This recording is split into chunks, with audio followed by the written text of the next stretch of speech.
Welcome to elenasbarre low impact full body workouts. On this channel you find different format workouts that will help you to tone up your muscles, improve your posture, gain overall strength, endurance, balance and flexibility. Check more classes on elenasbarre Patreon. Join us for my crazy piano practice on Sundays. We also talk about controversial topics that can trigger you. You participate in our conversations voluntarily at your own risk. Read the disclaimer in the description box. If you don't want to be mentally or physically challenged, I suggest that you skip this video. Thank you so much for your understanding. Hello, my dear friends. Welcome back. Welcome back to elenasbarre low impact full body workouts. Thank you so much for your patience. We are taking a little longer today. We started talking about traditional women, and I was showing the ladies the example, okay, of traditional women. And today we will look into feminism and why church can't fight it. Okay, so I have a presentation for us today. We have accountingship joining us. Thank you, accountingship. It's always a pleasure to see you. Look, he has a new picture on his profile. It's so cute. Yeah. Thank you for joining us, Chip. Yeah, it's going to be fun. And then we will debunk some of the messages from the traditional conservative women out there. They become more popular. I won't lie to you guys, but they're still feminists, okay? Feminism is very hard to fight, okay? So today we have Michael with us. Good to see you, Michael. Hi from Chico, California. Nice. Good. Okay, guys, while I'm going to do the presentation, we won't be able to see your messages because my screen completely disappears, okay? It's going to be covered, but I'll show it for a little bit and then we will go back to this setup, okay? So let me just share the presentation with you, if I can find it here. I had it open. I love the presentation format. Okay, hold on. Where is it? Okay, now I'm going to struggle finding it. Hold on. I have a few slides for us to go through. Okay, I'll just share screen with you. I'm not a super tech savvy person. Well, anyway, if I can't share it. Window. Okay. No, not this one. Entire screen. Why doesn't it go? Okay. This presentation is open. You did it a minute ago. I did. It was a different screen. It was Instagram, which is no problem because it's a separate window, but the presentation is open on my screen, which I don't see here. It doesn't pop up.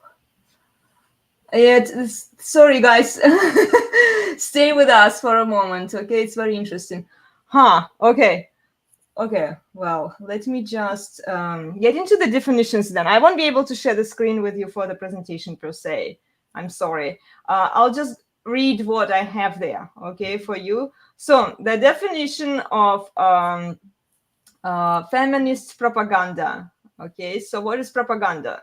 It's information, ideas, opinions, or images, often only given one part of an argument that are broadcast, published, or the intention of influencing people's opinions. So it could be political, and the Soviet Union was the best. Russia is probably still the best. It fascinates me with its propaganda. I'm still like, oh my gosh, very impressed, very impressive. So it could be political during wartime propaganda. At school, we were fed communist right-wing propaganda, and it still is happening. And people underestimate the impact that propaganda has on our life.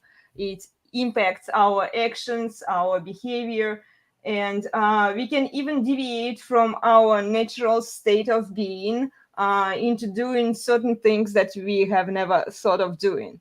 And in case of the feminist propaganda, it impacted both men and women. Okay, so it said to women that women can be anything they want to be, and now we see that women become the strong, powerful, and independent women who need no man, right? And to men, it said that you should listen to a woman, you are this subservient kind of imbecile, and do as a woman tells you to do. Okay, so it completely influenced both of them. And we see the indoctrination is happening in schools, but where feminism started, we are going to dig into it. Okay, and why church can't fight it. This is going to be interesting. Okay, so one official dismissed the ceasefire as mere propaganda exercise. Yeah, okay, let me see if I can find the screen to share with you guys. Okay, let me find the right one. Okay, we are going to really dive into propaganda today because okay, hold on. Let me share it with you. Here. I think that you can see it, right? You can see it. Yep. So, propaganda is dissemination of information, facts, arguments, rumors, half truths. This is how it actually becomes successful, and you can tell that it succeeded because they share only a small piece of truthful information, but then they exacerbate it and they exaggerate it so much that people are like, oh, this must be true, you know. So there is a big propaganda if you look from the political standpoint in Russia right now against the Western world and against the US. And it has been during the Soviet times. It was pretty big, and now it's become even better in terms of propaganda, in terms of brainwashing. Okay, so it's to influence public opinion. It's often conveyed through mass media. Okay, so we see mass media. TV is one of the resources, then radio, then we also have social media. Good. So propaganda is the more or less systematic effort to manipulate other people's beliefs, attitudes, or actions by means of symbols, words, gestures, banners, monuments, music, clothing. You see, hairstyles, design on coins and postage stamps, and so forth. Okay, so here we are going to propagandists have a specified goal or set of goals. And feminist propaganda is essentially no different from any other propaganda. This is why I go into the general definition of propaganda, okay? So to achieve this, they deliberately select facts, arguments, and displays of symbols and present them in a way they think will have the most effect. You see? To maximize effect, they may omit or distort pertinent facts or simply lie.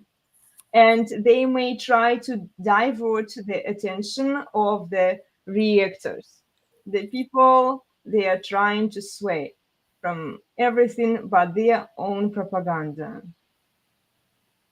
Yeah. Yeah, educators try to present various ideas of an issue, the grounds for doubting, as well as the grounds for believing the statements they make.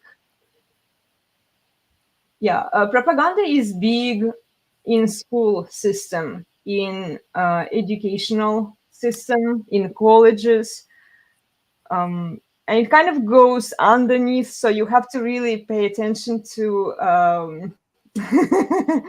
to what teachers are saying to you, because chances are these teachers don't know any better. They have been brainwashed themselves. And if you don't challenge the authority figures, if you don't challenge your teachers, your instructors, most likely they will mislead you. Okay, even without bad intentions, they might have the bestest intentions out there, but because they've never challenged the source, they've never challenged the information themselves that they were exposed to, they will unintentionally lie, maybe intentionally lie to you. Okay, it kind of depends.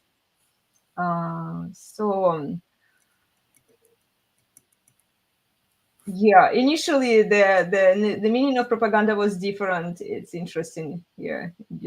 Describes it was neutral. It was a neutral term, but then they started twisting it towards. And here you go. To inform students of the history of communism, the term propaganda has yet another connotation associated with the term agitation. The two terms were first used by Russian theorists of Marxism. Here you go.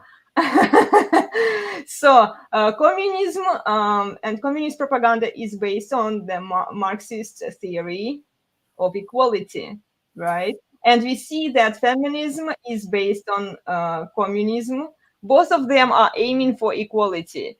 Communism is aiming for the class equality, and feminism is aiming for the gender equality, right? So yeah, you can get into this. You can read the full article on Britannica.com. And I'm going to stop sharing this one and we'll go to another one. Hold on. I'll give you the tactics that propaganda uses. Okay, we will briefly touch up on them. I studied these tactics, not all of them, but a good chunk of them back in college, right? But you can read this article and dive in deeper. So let me just share another screen with you. Yes, accountanship, you are right. They are pretending to be aiming for equality. Yeah, if feminists were really for equality, it wouldn't be called feminism. It would be called equalism or something else, right? Something with equality. Right now, propaganda is telling me to show a target. You see, yeah, it can have different purposes. Yeah. Well, and thank you for using the comments, guys, that you saw. You feel free to use them, especially if there is somebody new joining us. Good. Yeah, I'm checking on your comments, guys, for a moment before we get into the other article. Okay, let me see here. Share. Techniques. Okay, I think it's this one. Let's see. Cool. So, oh, here it says that the term propaganda originally was a neutral one. Prior to the 20th century, it was largely used as a descriptive term for the propagation of ideas. Today, propaganda is hardly a neutral word. We generally associate it with the use of deceptive tactics and the dissemination of lies to manipulate public opinion and perception. This influence is usually highly targeted. It aims to change how people feel, think, and act to further an agenda. So feminist propaganda has agenda, right? And I mentioned it before, I'll mention it again. It tries to separate men and women from each other. And it's benefiting from converting women into men, right? Because women are paying their own taxes, men are paying their own taxes. Then women are making series of bad choices. They are compulsive. They are buying more stuff. So a lot more companies can benefit from it. There might be other benefits. Feel free to share if you know the other benefits of feminist propaganda. Why are they trying to push it? Okay, so let's see here. Selected propaganda techniques. So it could be fear, uncertainty, and doubt. It's a form of propaganda used to manipulate public opinion by creating a sense of, well, fear, uncertainty, or doubt. Fear is a potent motivator. This is why it's often popular with businesses and political groups as a means to discredit their opponents or spread false information. Yeah. Then it's glittering generalities. It's a type of propaganda technique used to evoke positive emotions and feelings without providing any evidence to support a claim. This is where I see feminists use it a lot. They don't provide evidence. They cherry pick their studies, or if any evidence at all, right? And it's all based on emotions, feels, do what is right for you, listen to your heart, without any backup. It involves the use of emotionally charged words that lack any specific details or facts. You see, these words and phrases are often vague and ambiguous, yet elicit a strong feeling of approval from the audience. Well, yes, of course, because they realize emotionally what people want to hear, what people want to consume, and they give it to them. It's that simple. Because if you tell people the truth, truth is ugly, right? Not everybody wants to hear it. No, not everybody has the mental capacity to handle the truth. So they package up, and you see content creators are doing it. The ones who are chasing the cloud, people who want the influence of the masses, they are using it. And yeah, it's pretty nasty here. The technique is often used to manipulate the emotions of the audience in order to create a favorable opinion of a product or idea. An advertisement, for instance, may use phrases like freedom or happiness. You see, feminists use freedom, be free and independent from a man, but they don't often mention a man even. But happiness, I hear it all the time. It's important that you're happy. YOLO, you only live once. Do you remember we already covered those examples in the prior videos? Yeah, you do. So without providing any evidence to support the claim that the product will bring these cherished feelings. Yeah, this is like one of my favorites that focuses on the positive emotions, because it's so easy to play people when you are just telling them what they want to hear, what they are ready, what they want to receive from you. It's a very neat psychological game, I should say. Yeah. And then bandwagon, of course, it's a propaganda technique used to persuade people to think, believe, or act in a certain way by capitalizing on herd mentality.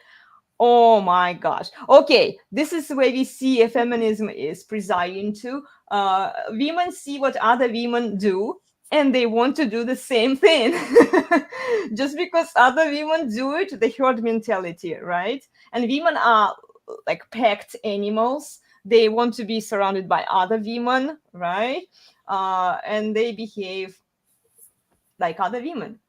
So it's a type of appeal to emotion that encourages people to join the majority and take part in a certain activity, regardless of their own beliefs or values. So we see, I see here traditional women to some extent.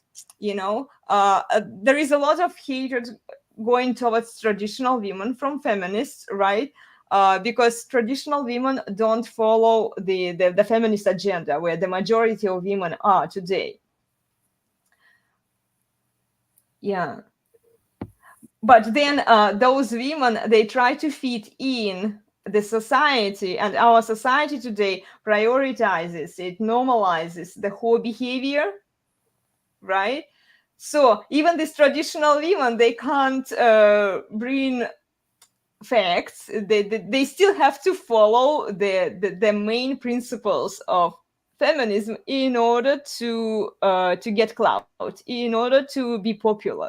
Because if they go completely against those trends, nobody is going to listen to them. You see.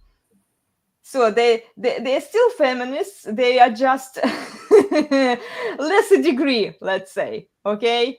But they still want the benefits for the women.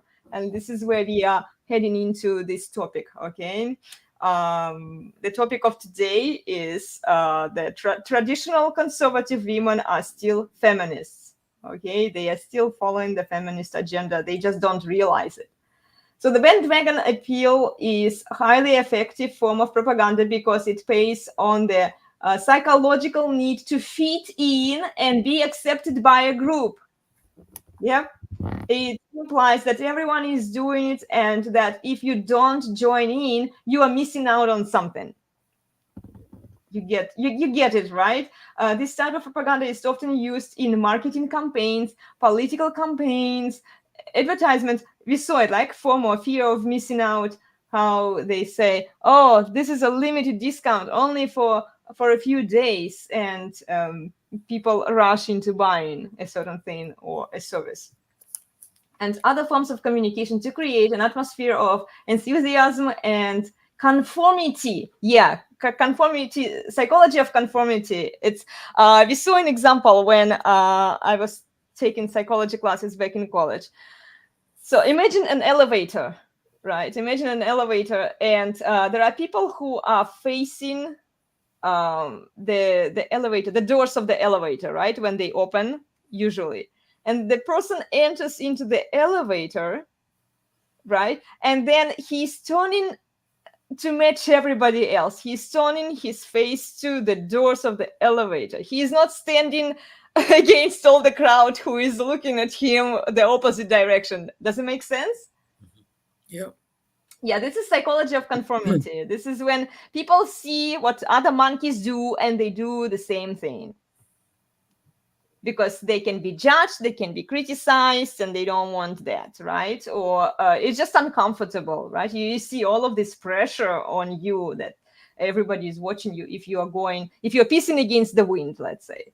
So to give you an example, I could dial up my newsletter propaganda and urge you to join our movement of millions of devoted mind collectors determined to escape the prison of their own ignorance.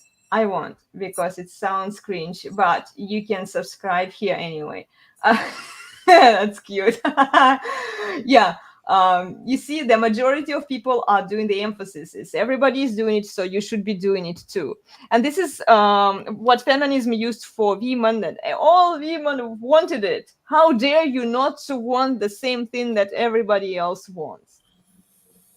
We saw it with, what was her name, on Donovan Sharp show a month ago when we went to Vegas to do a show How to Relationship with the Sharps, that girl who was behaving in a provocative way because she couldn't handle that other women thought differently. They didn't want to follow her agenda. They didn't want to follow what she was proclaiming, right? But she was pushing it. She was trying, like, how dare you not to like it, you see? And then poisoning the well also is one of my favorites. Poisoning the well is a form of propaganda that involves discrediting an opponent's argument before it's even presented.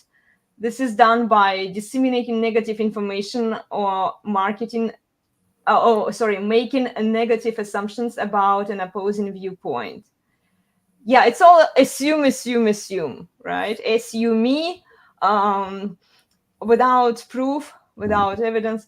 As a result, the opposition gets discredited since the tactic creates a bias in the audience before they have a chance to hear the other side. This is used in debates a lot today. So before you invite somebody, you can disqualify that person in front of your audience so that when this person presents his speech, people are not listening to him. People have already formed their opinion about this person. When the source or information is contaminated, distrust is the actual message is almost guaranteed. Yeah, a related phenomenon is the contagion heuristic. This mental shortcut leads us to avoid people or objects that were in touch with someone or something we consider contaminated. Yeah. And then the other one is the fire hose of falsehoods. It's a term used to describe the overwhelming amount of false or misleading information that is shared online and in media. Sounds familiar, huh? Yep. This includes false stories, lies, half-truths. Oh my gosh. I already see the social media.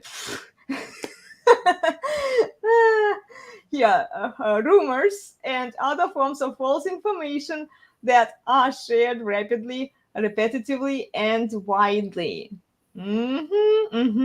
All of these fempowerment movements, they are all sharing their stories.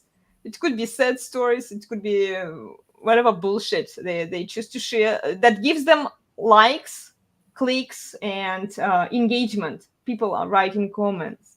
And we saw with, was it Emma or was it both of you last time when we checked my article that I wrote on my Substack, that women started sharing their sad stories and misfortunes and blaming feminism for everything. So they started realizing that feminism is not a friend. Could have done earlier when they were still younger, when they still could do something about it. But no, the women choose to wait until they have no options and then realize, oh crap, feminism is not my friend anymore. Yeah, this includes false stories, lies, rumors, okay, etc., repetitively and widely. Yeah, it's inundating people with messages is a powerful tool that can be used to manipulate the public. It brings us back to Henderson's idea of propaganda being a reminder of someone's power. Oh yes, there is another article you can read on Henderson's description of propaganda. So I mean, that one's been. I mean, I'm reading that line there: to sow confusion, fear, and mistrust. That has been very prevalent in the last couple of years. I've multiple times when I'm talking to my mum, I'm somebody that likes to read both sides. You know, I will try and get a balanced view, and somewhere in the middle, there's the truth. And there's been many times over the last couple of years that I'm like, I just don't know what to believe anymore. Yeah. I felt like I've been going crazy as well with some things, because we're just getting such an information overload from both sides on everything, and it's I don't know how anyone makes any sense of anything anymore. You have to challenge everything you receive, and it's a lot of work. It's a lot of mental work. You have to be a critical thinker, right? And women could have done it if they wanted to. It's just a lot of work, and as we know, women are not that interested in doing the amount of work that is required. And it's not just women; it's men too. Look, we have the overload of information. Guys, it's important to work on your critical thinking skills. I just keep saying it, and I will say it again and again. Educate about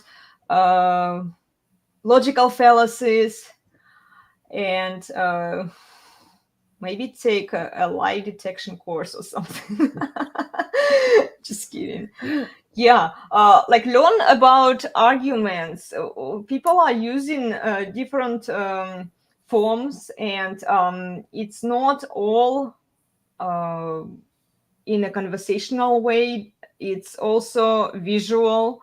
So what feminism also taught us, I think it was interesting, that we should pay attention on the form and on the visual aspect versus the function, versus the usefulness, versus the objective criteria. So it completely disregards the true facts It doesn't want you to focus on the facts around you. It wants you to focus on the feelings, because your feelings will mislead you, right? And then you will act based on the agenda that they have for you. So if you disregard facts, you will fall for your emotions. This is exactly what they want. And then you will make series of bad choices, but they will benefit from it. Okay? And then you will suffer the consequences eventually, right? It's just fascinating how people are being manipulated and they don't even realize that they're being manipulated. Yeah. There's been things that, I mean, this is slightly off the feminism thing, but this will illustrate to you. I've like tried telling my mum about things, and she'll be like, well, why is it on the news then? And she will only believe the news because whatever we're talking about is on there. So the news is gospel. So Oh, the news is like the worst form of propaganda. If you I know totally. But my mum, because it's on the news, she'll believe it. She'll believe it. It's mostly older generation, I would say. I also talk to older people, and I see this tendency that they tend to believe in everything that they see on TV, everything they hear on radio. Yep. It worked on them a lot. Yeah. I should say, because younger people, we started realizing it, and even in some colleges, they can teach you this stuff. And this topic was one of my favorite topics back in college when we were talking about propaganda, because I was born into it. I kind of had to learn and absorb all of it. I never really bought into it, but then I wanted to understand, like, why are they doing it? What are they trying to achieve? There is always a hidden agenda that they are aiming for, and you probably won't realize it until it's too late, if you buy into it. But yeah, I definitely see a lot older people are trusting everything that they hear on social media, on TV especially, or when they cut out censorship, right? When they cut out the social media so that people can't interact with other people to find out what is actually going on there. So they are forced to only listen to one source of information that is coming from the state TV station, let's say. And then they can package it up and they can say whatever the hell they want to say, so that you act accordingly to their plan. Free thinkers are not welcomed, right? Yeah, this is how they brainwash you. And then let's check the last one here. Ad nauseam is a Latin phrase meaning to a sickening degree. It describes a situation in which a single argument or point is repeated over and over to the point of boredom or annoyance. Yes. And nauseam is often used in reference to political or ideological propaganda, where a certain point of view is presented in such a way that is repeated, so that it becomes impossible to ignore. You see, and like all propaganda, regardless, political, feminist, or anything else, it's based on these techniques. There might be more techniques, okay? But we see feminism is everywhere, right? It's on social media, it's in the books, it's in the yoga teacher training, it's in the radio, it's on the TV, everywhere. It's not just one stream of information. It's from, so that people are like, oh, okay, this must be the truth because everybody else is talking about it.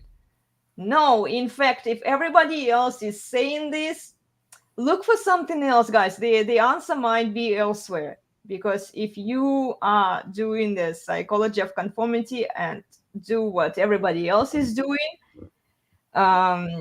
yeah, chances are you are being misled, and you are going to suffer the consequences later. The same consequences that everybody else, you see, who is following into this propaganda. Now, thanks to free speech, we can talk about this stuff, right? But imagine the countries that have censorship. They are not even allowed to talk about this, because this is effectively calling out what happens in politics, in business, right, in other areas of our life,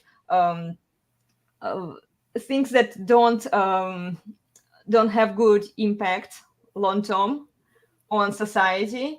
They're not allowed to do that. So in some countries, if you are against the war, they will imprison you for like 15 years, for 10 years. If you have too much free speech, they don't like you. And there is no absolute free speech anywhere, even here in the West. It's not absolute. It's only the extent. Okay, you have a more extent of free speech here than in China, let's say. Yeah. So it's some scary stuff. So they repeat it until you can't ignore it anymore, and you just, okay, might as well agree with this, because everybody else is saying it, and you don't want to fight it. You don't want to fight this information mentally, not physically. You don't want to do any research. Okay, as opposed to a fire hose of falsehood, the goal of using this type of propaganda is to saturate the audience with a particular message, you see, in order to persuade or influence them. Yeah, I see it in feminism a lot. Well, since we are talking about feminism, we are not so much about political propaganda, but you get the idea, right? It can be applicable for any type of propaganda. Yeah. Yeah, and then he says, no, North Korea here. Yeah, definitely. Okay, let me stop sharing this, go back to our people here. Cool. So it's fascinating. It's fascinating how it impacted the lives of people and changed human behavior. Yep. Ship. True. Yep. Okay, let me zoom it, because now I'm like, gosh, I can't see it well. This reminds me, if I got to take my booster shot.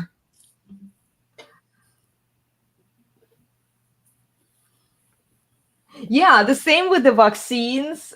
This stuff was crazy. How they are still pushing the vaccines here. I don't know how it is in the UK, Emma. You can tell us the COVID vaccines. They are, especially for the older ones, but like I haven't been called up for another one yet, so they haven't reached my age group yet. But yeah, it's and I think the tide is slightly turning. People, you've still got the ones that are lining up to get their shot, and then you've got the other ones that are like, no, not doing it again. Yeah, I feel even like the ones who medical did it stuff, once. well, medical stuff in general, I feel like there's so much propaganda, and you see that even with like the drug advertisements and stuff. It's like, because in reality, it's like, the doctor should be like keeping up to date and like know what drugs to prescribe to what people for what, but all the drugs are like telling the consumer, like, talk to your doctor today to see if whatever drug is good for you. You have drug advertising. Yeah. Yes. I mean, we have like Nurofen things, like over-the-counter stuff advertised, but but not like prescription drugs. no. Oh yeah, it's a huge thing over here. Like On TV, I see on a TV, lot it's of like, those. seems like half the commercials are drugs. But yeah, and it's Wow. this huge long list of side effects. But yeah, it's always like, there's so much money that goes into advertising, like telling the the medical consumer, like, ask your doctor for this drug, rather than just going to the doctor and saying these are my symptoms, and then having the doctor tell you what drug you should be eating. And then also, there does seem to be a lot of like, just like subliminal messaging, like in the drug commercials. It's always showing these people just having such a great time with their family and friends, and it's like, oh, like, it's just you can totally tell. And people in their nice clothes, and like everyone It just looks like they're living the dream now that they started taking whatever drug for, If only. They are Neuritis selling or whatever the it might be. idea of happiness, free free stress life, right? This is what they are selling out there. And unfortunately, people, like, they rarely turn their brain on to realize what is going on there. Actually, we don't watch TV, but we used to when we didn't have the like Netflix subscription, but then we canceled that one even too. Netflix is full of feminist propaganda, guys. There are a lot of bad movies in there. Like, you have to really look through them to find the good ones.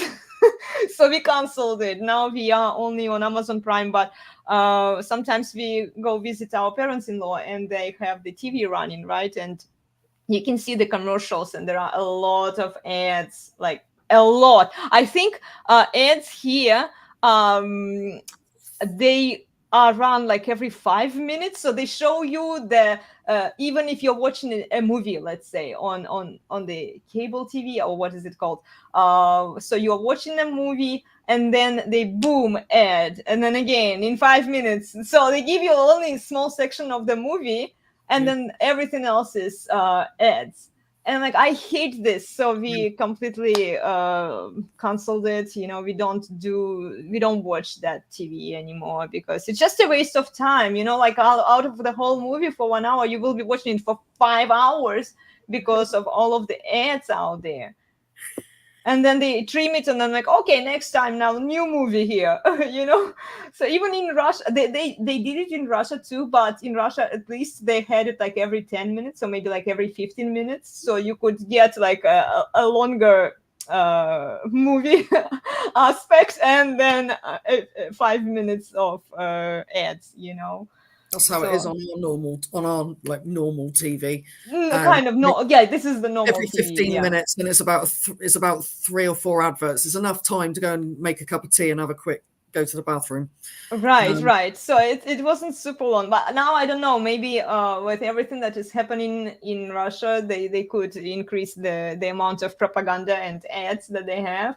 But the amount of ads is just increasing no matter what site you're on. It's just getting quite intrusive. And I was reading yesterday, apparently Amazon is going to be introducing adverts, isn't it? Or make you pay a couple quid more. Yes, I already pay for YouTube because I watch a lot of YouTube content, and oh gosh, it's $12 a month, I think, now for my channel, so that I can watch ad-free. But I do watch YouTube videos a lot, so I don't want to be watching them monetized, like how they put ads. So at the beginning, usually, yeah, but if it's a live stream and somebody is a monetized YouTube channel, and then they have this like inconvenient place, let's say, right? Like they love to put it where it just cuts the sentence in half, or like a person hasn't finished his thought process. And like, boom, and then they throw you off. So you like, what? At least let him finish, the thought, or like do it purposefully. But it's too much work, right? They don't want to do it, so they're like, okay, boom, put it here. And yeah, it just I'm not a fan. I'm not a fan of ads. I mean, I know how they are created, how how they do them, what's the purpose of ads and stuff, but I don't like them. Yeah, I try to avoid them. So we have a new member here, Unconscious Creator. Thank you. Old school, I like it. Yeah, I'm glad that you enjoy the content today. Okay, let's see. Ship here. Side effects may include insomnia. Oh, the pills, the drugs that they are selling. Radical hair loss, spontaneous combustion, or mild death. Yeah. Mild death! I love this one! What's the mild death? You die slowly, but surely? Or what is it? Like slightly dead. Huh? Or slightly dead. Slightly dead. Okay, slightly dead. So, like, do you survive after that mild death, or you are just like, how? Yeah, it's just crazy. It's crazy. So let's look at. Yeah, that's funny. let's look at how feminist propaganda started. I have an article for you guys, but I'm not going to read the full article. I just want to point out that the church, they are fighting feminism, especially the complementarians, but they don't realize that they can't defeat feminism because feminism started in church. Feminism started by the female priests in church. Okay, so let's see. Let me find this article. Yeah. Okay, here. Christian origins of the women's liberation. Hold on, I found it now. Let me share it with you. Just as a heads up, I'll probably have to head out a little early because I'm supposed to work at 11-ish today. Oh, okay, dear. Okay. Yeah, you guys can keep on going. I might have to just kind of like slip out in like a couple minutes to get ready, but. Oh, okay, dear. Okay, well, it was nice to have you. Yeah, we'll do it next week too. Okay, so I still got like a couple minutes. I'll just okay. Yeah. Well, just glance at this, Mel. I think you will find it interesting. So women preachers are controversial now, and they were in the 18th and the early 19th. When they shook the nation, they held revival services, preached the gospel, and changed the course of American Christianity and the culture itself. They challenged the idea that a woman's place is at home under the authority of your husband. They started the feminist movement and helped make evangelical Christianity popular. Their influence on our culture cannot be overstated. So this article is saying what they did, right? So they prohibited the alcohol, which was a bad idea also. And okay, hold on. So they preached the gospel and were part of the early charismatic or Pentecostal movement. These women, armed with the Bible and loud voice, challenged gender norms and paved the way for future efforts. Yeah, look, you can look through it here. They even mentioned that the women, the strongest women in the church, who started feminism. Okay, so this is why church can't fight feminism, because feminism was born in church. So every time I hear women say, "Oh, I'm a Christian," yeah, you're still a fucking feminist. Because like you go to church, okay, the church propagates you the convenient messages. They skip the most objectionable parts of the Bible. So it doesn't even teach women how to behave. Notice how all of the attention goes to a man needs to man up, a man needs to do better, he needs to be a better man, a better provider, and etc. A woman is like, okay, entitled bitch out there who expects a man to behave in a good way, right? We need to be better women as well. We need to be better women as well.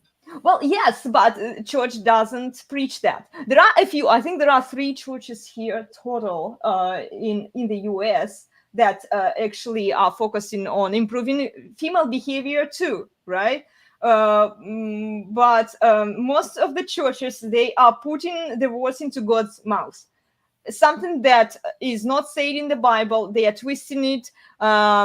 Everybody can read now, right? Everybody can read the Bible, but people don't, because they go to church. Even if they read it, because they are exposed to this flow of information in the church, everybody is teaching it, right? They see it also confirming on TV, on social media, on big mass media, right? So church has become the instrument for feminist propaganda.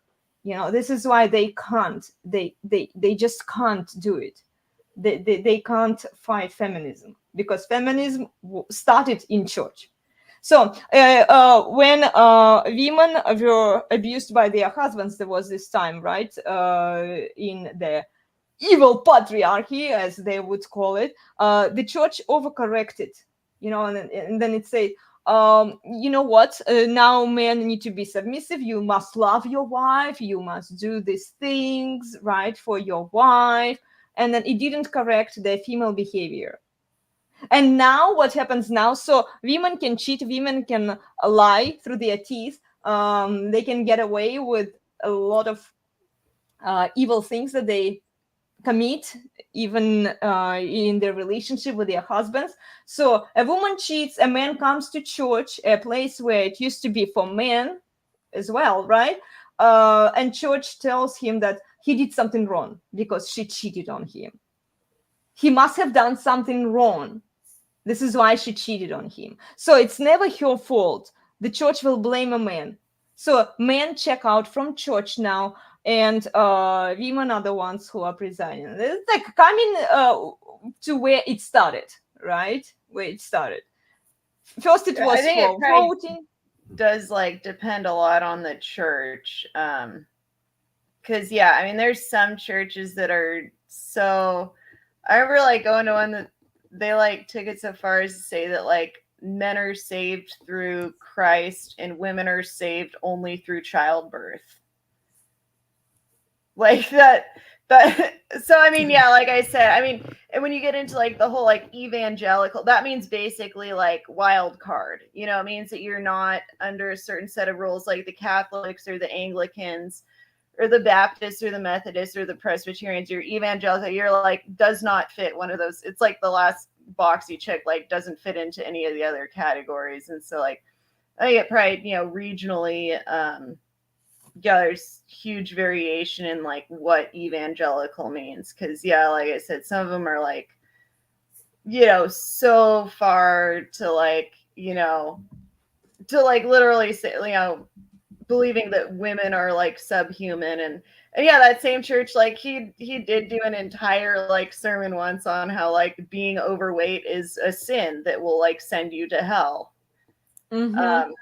So yeah, like I said, there's a lot of right, but I do. It's almost 10:30, so I should Okay, probably get dear. going. Yeah. But I'll yeah watch the rest of the discussion on YouTube when I get a chance. And yeah, I hope you guys have a happy New Year's and Happy New all Year that. too. And I will talk to you guys later. See you We on the other love you, side. Mel. Yeah. You Thank too. you for Bye-bye. joining us today. Take care. Bye. Okay, so here, Accounting Ship wrote something to us. Let's read it. Well, according to these people, God's a woman. You know, yeah, it makes sense that when she wrote the Bible, she didn't say what she really meant. If you really cared about her, you would find it out. This is so good, Chip. Let me take a picture of your comment, okay? Nice. Okay. Yeah. You see, if you just care for her, you will find out everything that God has wanted to tell you. And if you actually read the Bible, and there are so few churches that actually preach what the Bible says, you would find that Bible is patriarchy, that women hate. If you don't put the words into God's mouth, the Bible is not. It's not as pleasant over it as many women want it to be. Yeah. Church is just something for mom to replace dad with. You should watch the longer conversations that we had with Glenn Lawrence. He talks about Christianity a lot. Also on his YouTube channel, he's running a lot of shows. And he was saying that it's the hermeneutics, the interpretation of the Bible. This is where people started changing their words, the definitions of the words. For example, if you look at love and respect, these definitions are changed. If you look at masculinity, also the meanings of the words have changed over time, right? And a lot of people, they use the same words, but they mean different things. Yeah. Right. And for example, there is no love without respect and sincere desire. But now they say that, oh, you can love him just if you experience this tinglies and emotions, and if he makes you feel good. Notice how the emphasis is all on the feelings, so that doesn't turn her brain on even for a little bit. Yeah. And then she follows her heart, she makes series of bad choices, and now she wants the guy to pay for your bad mistakes. You see, a man needs to man up. Yes, I fucked around. I didn't want to settle down in my 20s. Now I'm in my 40s. Now there must be a prince for me out there. A man must pay for my bad choices. Well, egalitarians are kind of more honest about it than complementarians. This is the next topic I want to dive in deeper with Glenn Lawrence, where we will look at the different schools of thought, let's say, where complementarians are all about making a better man for a feminist, Yeah. but not saying to her that she needs to improve, she needs to work on herself. She needs to submit to her husband. And then they all say, the right man. I can do it only for the right man. So the man has to match like all of your delusional criteria, right? And then even then she can choose, she can determine the right in her mind can be determined based on how he makes her feel at a given point in life. So it can change. Today he won some points because he gave her a piece of jewelry, let's say. Tomorrow he told her, sweetie, can you do the dishes or something? And then, oh, he's mean now. Okay, I'm changing the rules for him. You see how it's all subjective to her opinion. It's all evolved about her feelings. I mean, marriage is according to, like living according to Christian values, derived from the Bible. They work. It's only since women's attitudes have been changing and all fighting for equality and everything that it's all going a bit wrong, isn't it? So I was trying to think of a non-expletive way to say that. Yeah, it helps if the right man spends a lot of money on her. Yeah, That's all about keeping her happy, isn't it? Right, making her happy. The more money he spends on her, the happier she becomes, right? So if he runs out of money one day, too bad for him. People value love and worth, according to material nowadays. Yeah. Rather than your values and behavior. Well, love is based on respect, and a lot of women, they don't respect the man, even the right man. How we are going to look into this girl. I'm actually not going to show her just so that she can't report me or anything. Although this post is public, okay, so you can go on her Instagram. She's mostly on Instagram, and she's the product. Okay, she's the product. She's sending the popular message that people want to hear today. Even women. Okay, if you say to women, okay, feminism doesn't work, and a lot of women, they realize that, okay, this thing doesn't work for me, what will? Oh, let's get into traditional conservative. I can just call myself a traditional wife material, and assuming everybody else will want me. Only women are so delusional. Like even men, like you see, when like, okay, imagine, man, you were a woman, and you could say that just because you put a title in front of your name, it would change everybody else's perception about you. Yeah. No, it wouldn't, because you still would need to prove yourself. You still would need to behave. You have the burden of performance, right? Depends what the title is, really.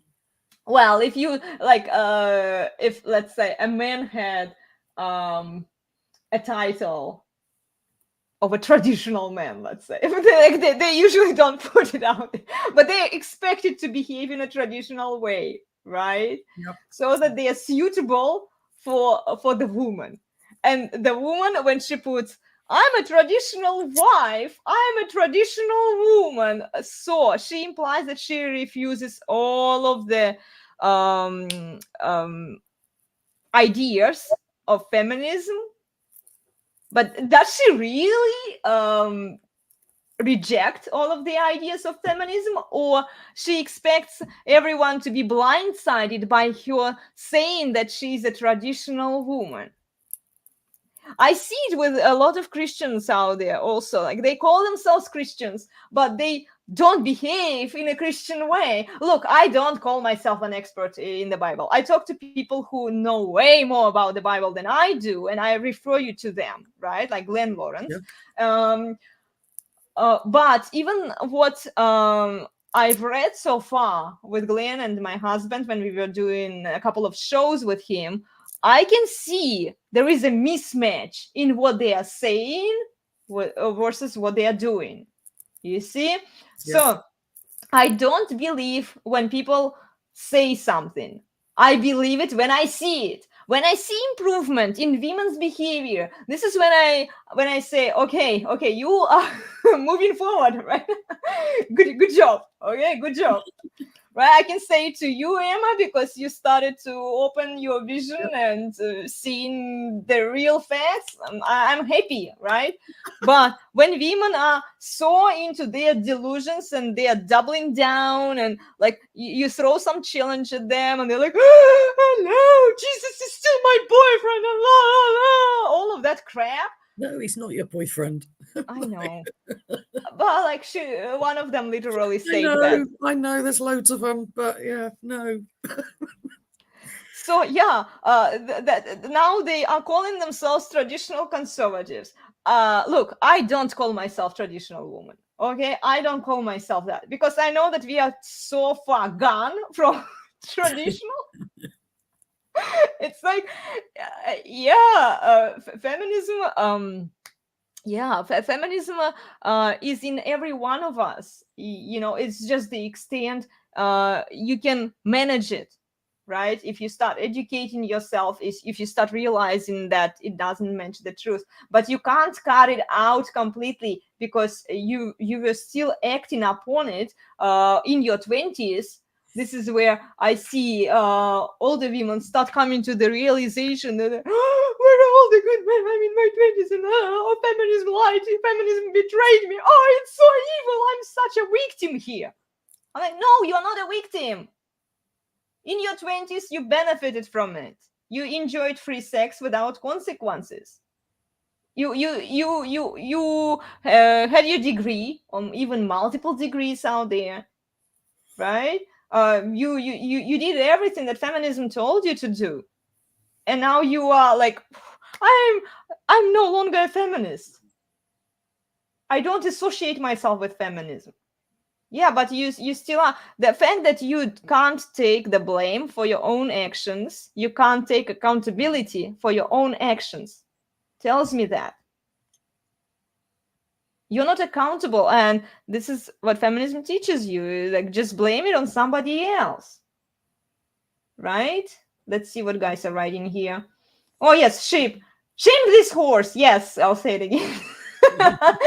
Thank you for using the comments, guys. Yeah. Why do you always have to correct me? Can't you just let me be happy? Yeah. This is the idea that women have, even the traditional wives, what frustrates me most is I see the women who and they can be married, right? They have this idea of being a traditional wife, but they don't know how. They really don't know how, because nobody taught them how. Their mothers don't know because their mothers are still feminists, and even if they happen to be married, we have to acknowledge that both men and women were brainwashed to think a certain way, to behave in a certain way. And if we really want to detect whether a man or a woman, they are in a traditional setting, we need to dive in deeper into their intersexual dynamics.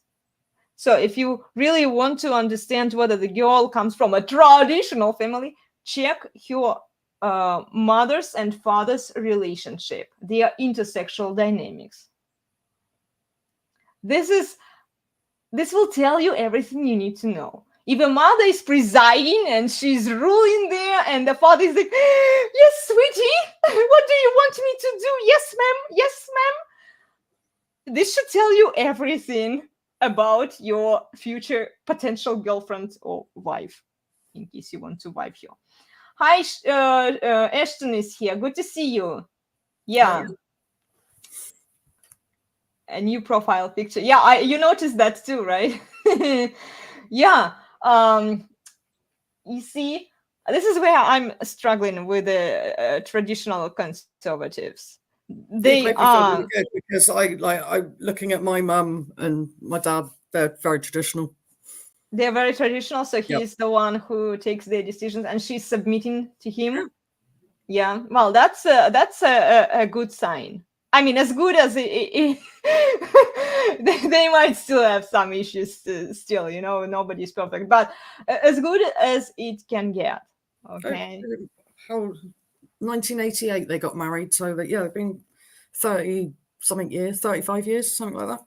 You see, so the second marriage for both of them. So it's but yeah, they're You see that they realized, and it's not to say that those who remarry they don't have a chance. They do, but they have to want to do it. Yeah, all relationships have issues despite how great they are. That's true. It's how you handle those issues, you know.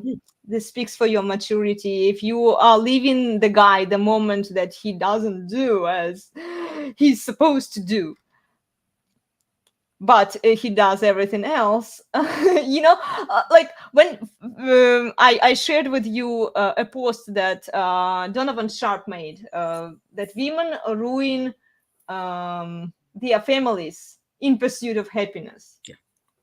Right, it's so true, especially today. The moment something doesn't resonate with you, the moment she doesn't get what she wants, she's like, okay, I'm out of it.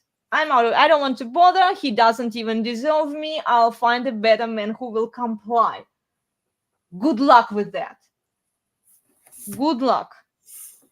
I mean, and she might be lucky if she's good looking. Look, let's be realistic here. If she's a 10 on a scale 1 to 10, 10 is maximum, 1 is minimum, right? Yeah. She might be able to pull it off. But the problem is that because it's propagated on social media, she advertises herself. And a lot of delusional women who are fat, who are not as good looking as she is, they convinced themselves, and the feminist propaganda helped them with that, right? They convinced themselves that they deserve the same outcome as she does. They see a supermodel, they want the same result as she does. They don't care how she got it, they just want it because they believe that they deserve it. Yeah, this is the delusion that women have today. Yeah. Good. So let's look at this girl. Let me find her. She is a traditional conservative, and she has been married for about a year, I should say. I've been following her for as long as she started going big on social media and promoting the family values and the how to be a traditional wife. Okay, she has been married. Look at this absurdity. She has been married. She started it when she wasn't even married for 6 months. And then she built herself a name based on what she believes in. And she believes in a traditional marriage, right? Right. But the fact that she hasn't been married even for a year, it sounds a little suspicious. Yeah, and she's definitely a product of her own ideas. Let's see here. Where is my bullshit folder? I have a special folder here. Oh, when you showed the video before, one thing that I was thinking was, how much time does she spend making, content? Because you could see it was edited. So I mean, it's very rarely you can just go blah, blah, blah, blah, blah, and it's done. Yeah. So, it's a lot of time, guys. Speaking from experience, and I'm not even like big. I spend quite some time on social media, but I don't post every single step of my day like some women do out there because I think it's silly and who cares, right? But social media takes a lot of time. This is why a lot of people even hire the help from the agencies, which I will never do, guys. Stop bugging me with your emails. I keep getting the emails like, do you need some marketing help? Do you need the help with your YouTube? Do you need the help with your social media? Like, I know that you are struggling out there, but maybe instead of bugging me, find something useful to do.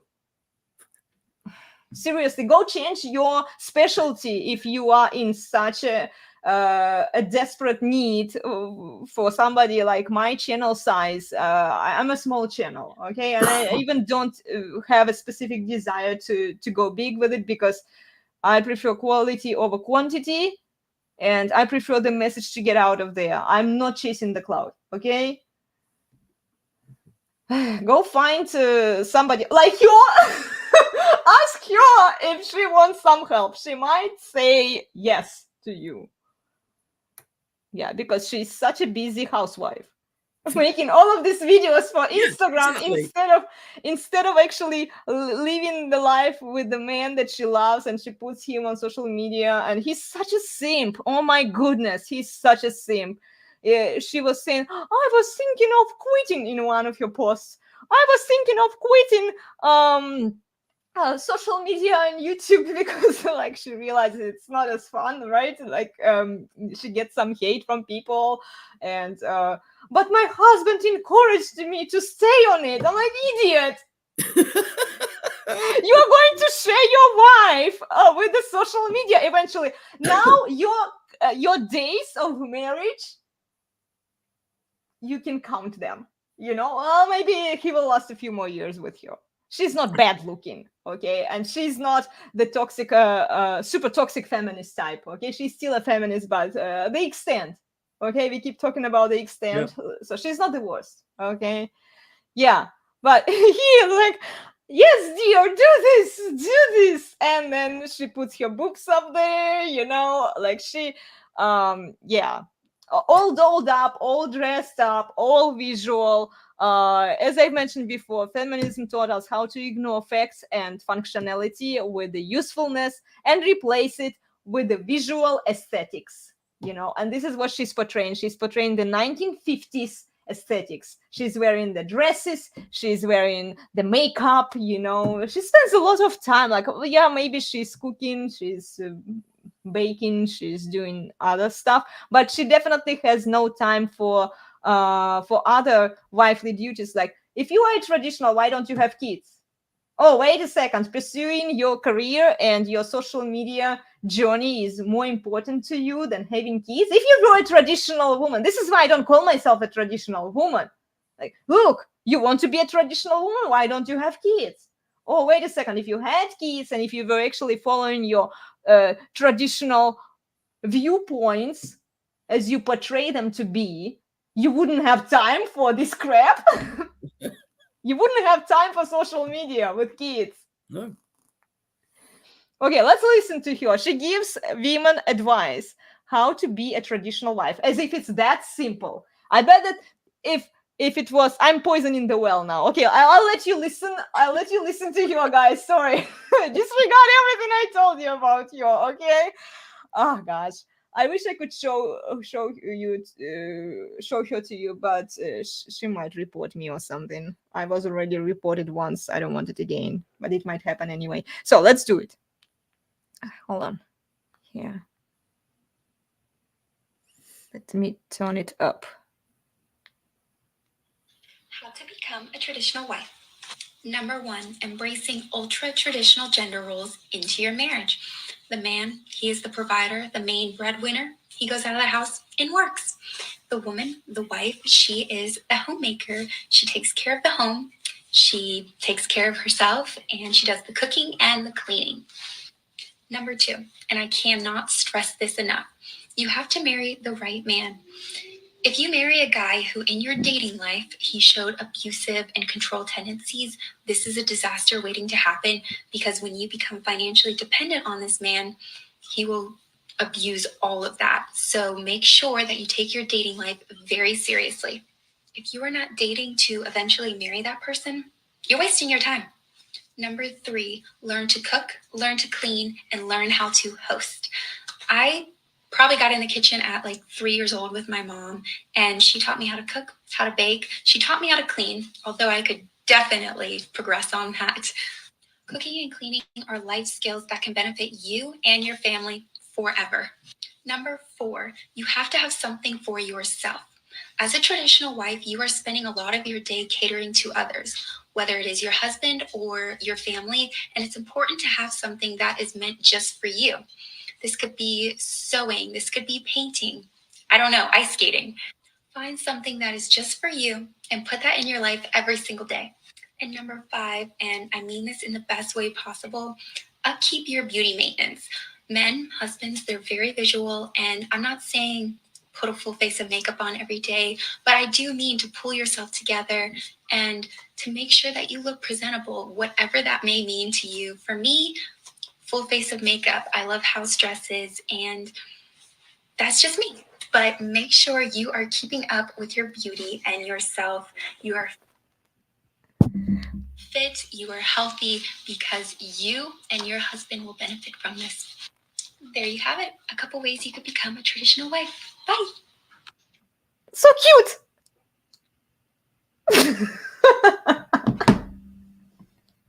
And she says, if you become financially dependent on your husband, so she implies there that you shouldn't be financially dependent on your husband, even though she is sending the message to women and teaching them how to be a traditional wife. She has only been a traditional wife for how long? Like a year? With a total beta simp? I mean, it's not that difficult to be a traditional wife with a simp. No. Because he's doing what you want him to do anyway. Yeah. Well, okay, let's look at Ashton. What did she write? Here. Okay. This woman doesn't even sound like a trad wife. Yeah, she doesn't. And if you dig into her history, guys, she wasn't always there. Okay, let's just say that she used to be in fitness industry and exposing her pretties out there, you know, and now she found a convenient option to marry. So she has been married with him. Like, look, I wish her well. Okay, I wish that she stays married. I'm just thinking that her husband, with this attitude that he has, that he let's say, I don't want to use the word allows her, because it implies his dominance, which a lot of women would disagree with, but he tolerates her social media presence, you know, and then he kind of encourages her and facilitates like, do this. Yes, you need to keep doing what brings you happiness and more clout and more attention, because I bet that he's not the only one who is simping for her. There are dudes out there. She's not bad looking. Okay, yeah. She's taking care of herself, and how she mentioned, oh, you do things that are good for you, that you there is you know, that make you happy, that bring you joy. How she said, have these hobbies that you can do at your own time, right? Yeah, but I don't think she's wrong on that. She's not wrong. Well, and this is why I say that this one is going to be tricky to debunk, because if you've got a family and a relationship and everything, it is hard. You know, and you are, and you're being a traditional person or what traditional wife, you are going to lose yourself. So you do need to have something that is yours for you, and that is, you know, you need to have your own space. Yes, I understand that.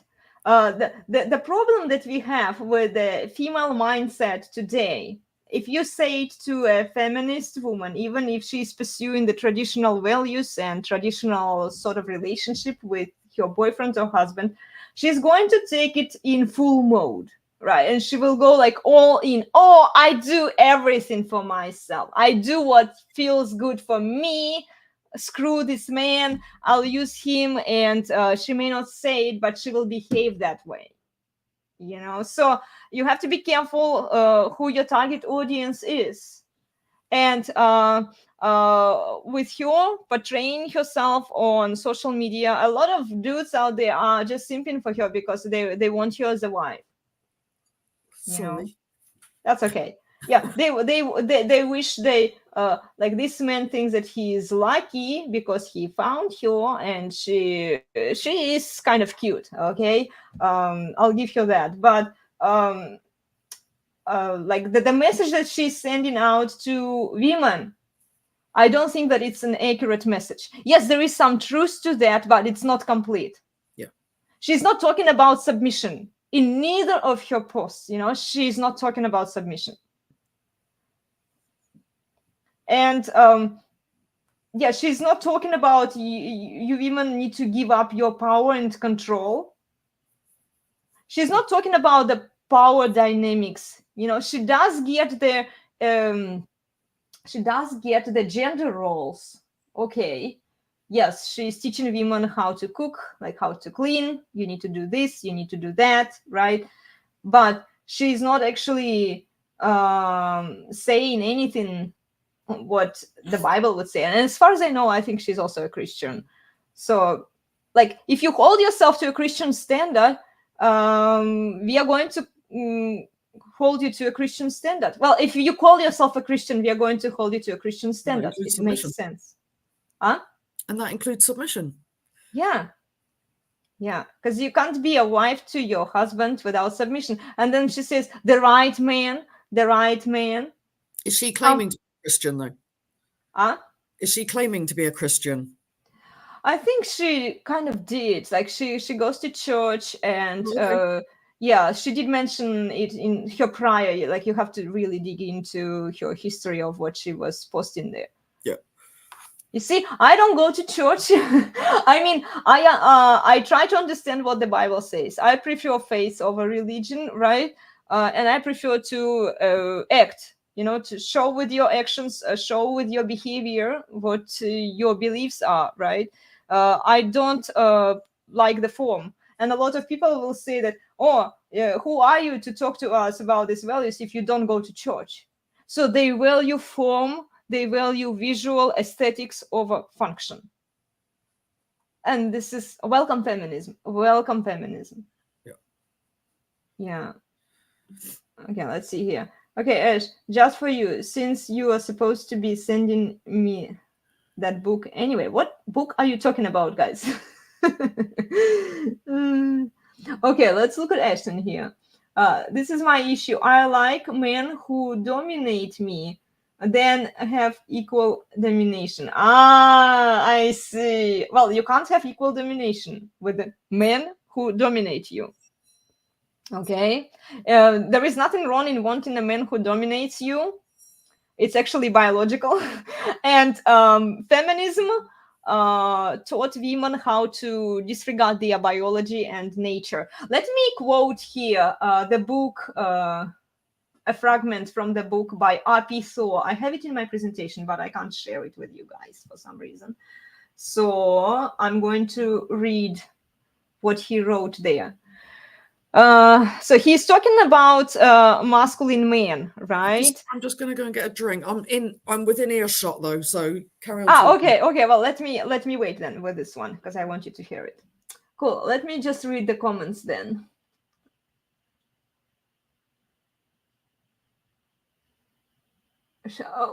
What, Shiv? What did you do there? I'm curious now. What email? Oh, did you give your email, Shiv?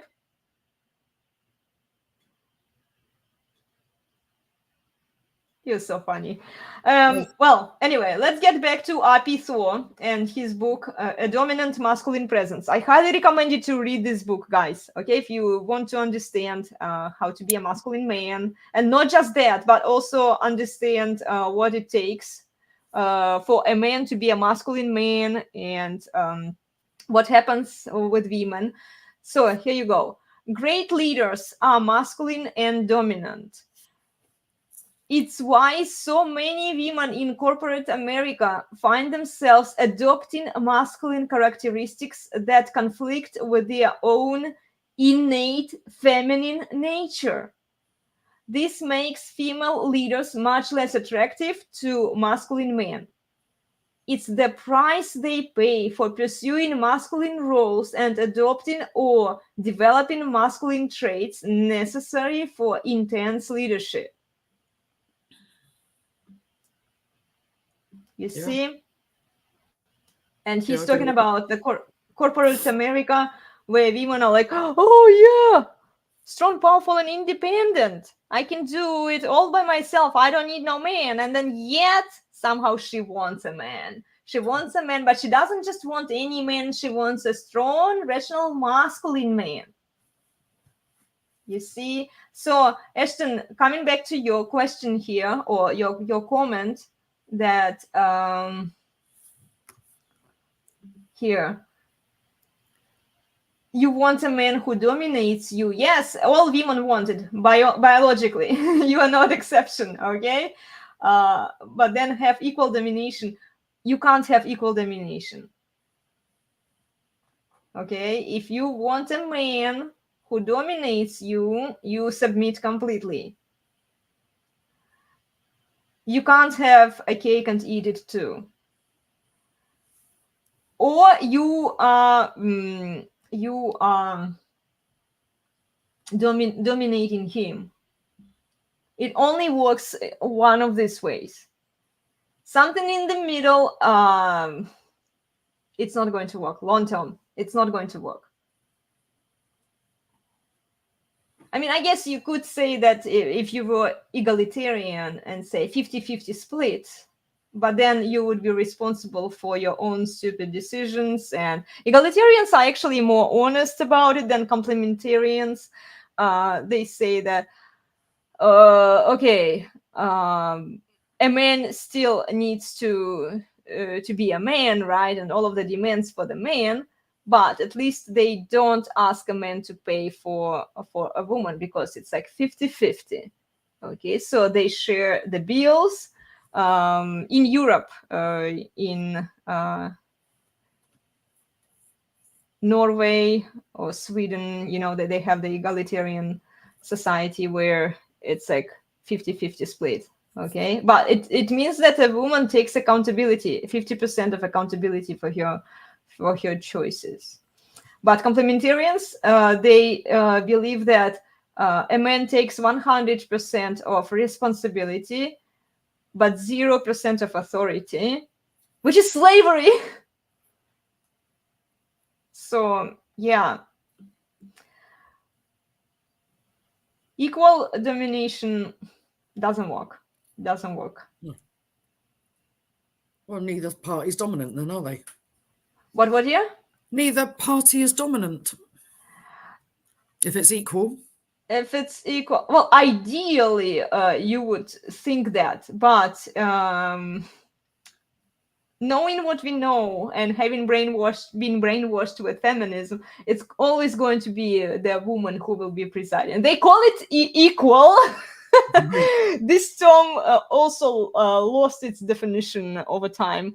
They call it equal, but it's not really equal, and we know it, right? It will always incline towards women's desires, and equal doesn't exist, guys. Okay.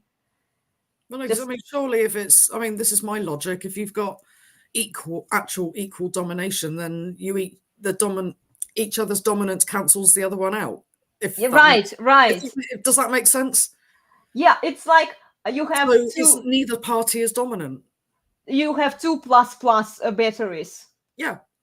They don't match. Okay. No. They just can't work. Yeah. Good point. I like that point that you brought up. Yeah. Okay, let's look at it. One guy dominates me and has the power to put me in my place to be submissive, but the other man gives me most of the power of domination. I'm conflicted about what I want. Well, you are in your 20s. You still have time to figure it out. Not so much time, but you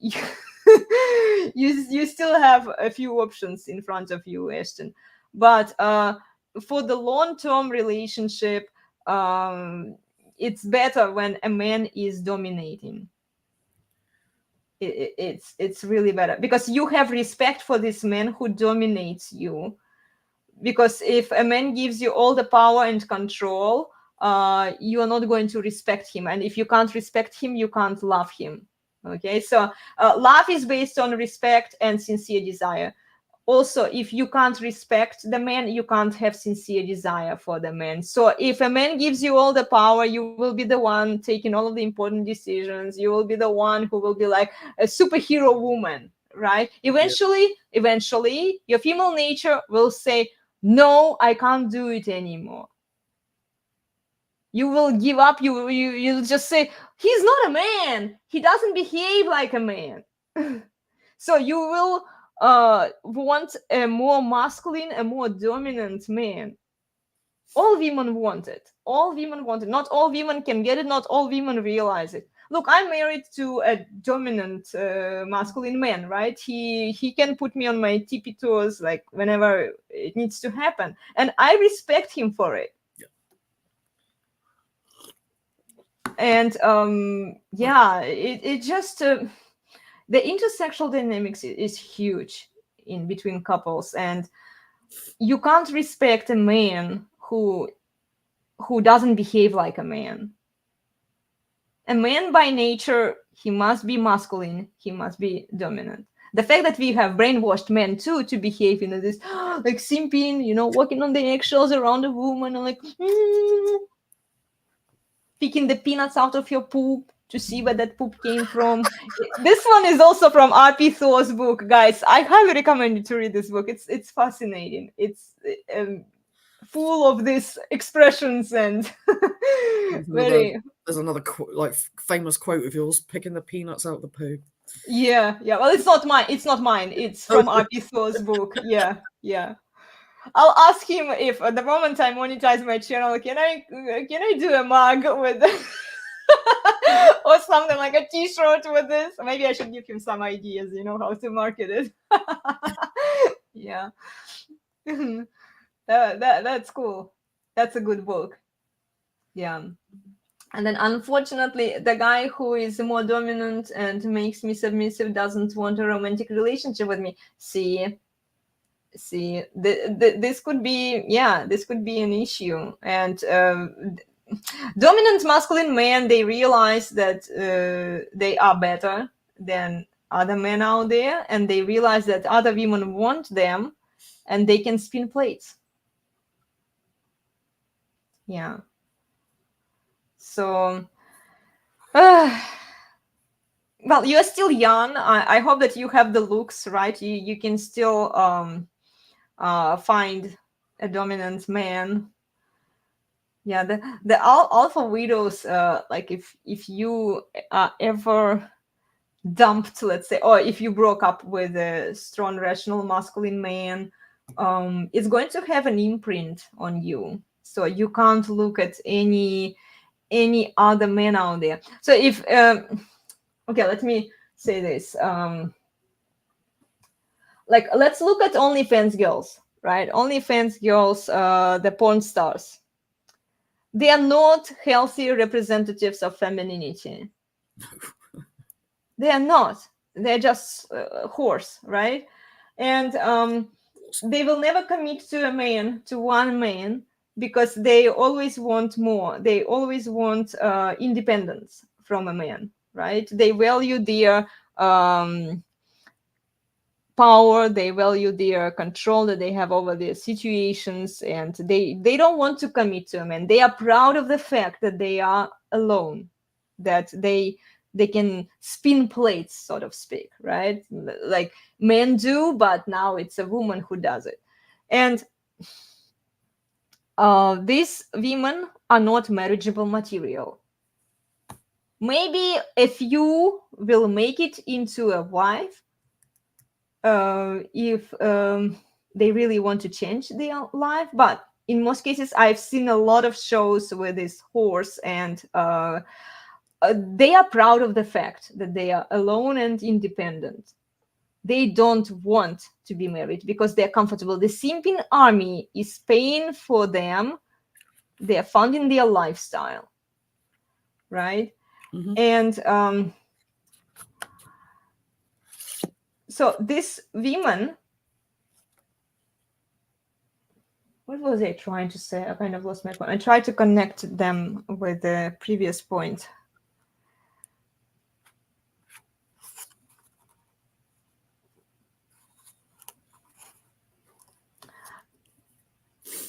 They are the extreme, okay? They're the extreme of feminism that we have right now.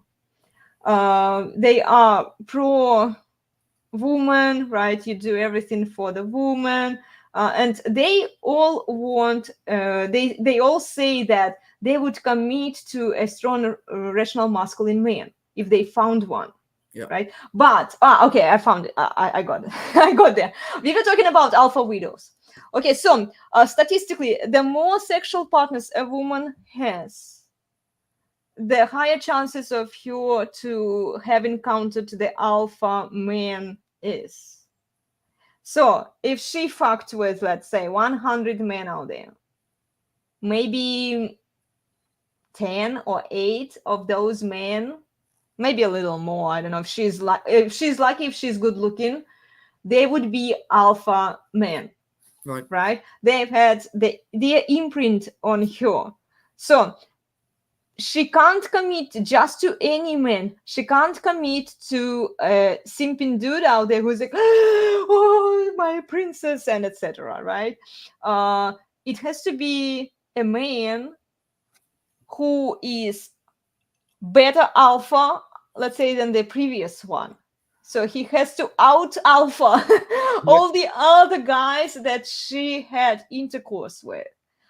And it's going to be hard with this horse. Like they are not they are only for recreational use. Right. If they are lucky, okay, let's say they have the looks, they can attract a decent guy. Maybe they will be lucky if some simping dude takes them after they are being worn out, you know. But a man who is friends with his head, who thinks rationally, he's not going to marry this woman, because he will realize that chances of you cheating on him are significantly higher than if he marries even a traditional conservative woman who hasn't had that many sexual partners out there. So the alpha imprint is huge, and it's a benefit, but it could be a curse too. You know, if you are married to an alpha man, of course it's more like a benefit for you. But if you slept with him, let's say, and then nothing came out of it, no serious relationship, no commitment, and but you still have his imprint, you still compare other men based on his character, based on what he did, you know, the things that formed his personality, or the way he behaved with you, the masculine way. You're going to compare all of the next guys that you will encounter based on him. And the fewer sexual partners you have, maybe you would encounter one guy who would be like that. Okay, so let's say if you had 7 sexual partners total, right? And one of them was an alpha. So if you meet your 8th guy, or maybe it's a 6th guy for you, I don't know how good you look, Ashton, it's hard to say. But if you only had encountered one guy who was an alpha, it's easier for the second alpha that you meet to outbeat your prior alpha, you know what I mean? Versus with these porn stars, they've had so many alphas. Statistically, alphas are rare, right? But like they had to fuck with a lot of men out there to select like the best out of them, right? Yeah. So for the next coming guy, it's going to be much harder to outbeat 10 alphas, let's say, or 15 alphas versus just one alpha. Does it make sense? Mm-hmm. Yeah. Yeah.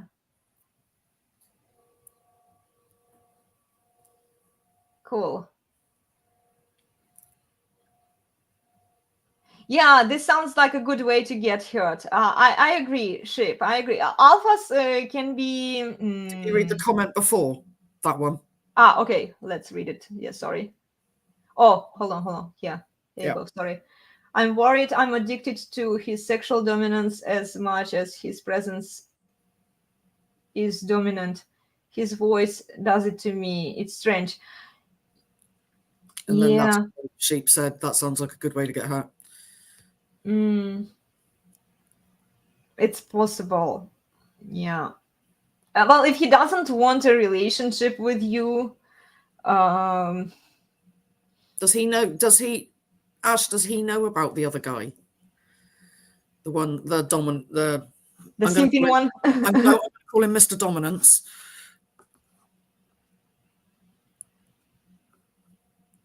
Because you're saying he doesn't want a relationship with you, but does he know about the other guy, which fits in with what you're saying, Elena?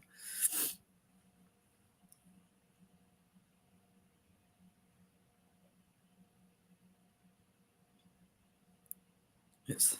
I have okay, so you have an affair. Oh gosh, your story is complicated, Ashton. Okay. Go crazy and I can't choose. Well, yeah, I understand what you're going through. It's a hard decision. I honestly can't even tell you like what would be the best. Keeping your options open. Yeah. What would be the best option for you? You realize she knows that. Yeah. You realize that like if you choose the submissive guy to your frame, you won't be able to respect and love him because you know that biology demands otherwise, right? But if you go for an alpha dude who doesn't want a serious relationship, you will get his imprint, and this could hurt you too, you know. I hope you make the right decision, whatever you decide.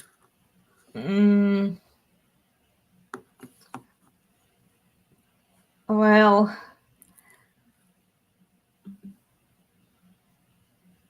dominant and not interested in you. Good way to get used and tossed aside. Yeah, this could happen.